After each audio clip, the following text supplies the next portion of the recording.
नमस्ते भैया बहनी चाची माई लोगन। आज मैं एक नाच पर गीत लेके आई हूँ। आप लोगन को अच्छा लगे तो लाइक करना।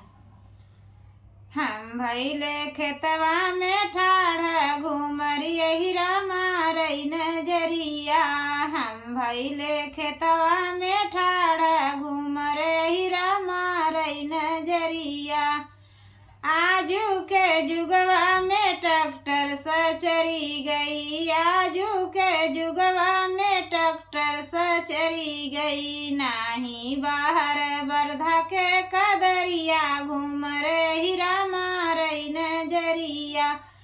नाही बाहर बरधा के कदरिया घूमर हिरा मारई नजरिया।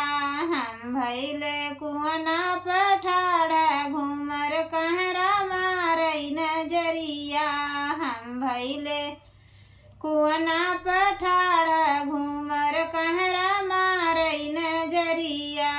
आजू के जुगवा में नलका सचरी गए। आजू के जुगवा में नलका सचरी गए। नाही बारसरी बल्टी के कदरिया घूमर कहरा मारई नजरिया।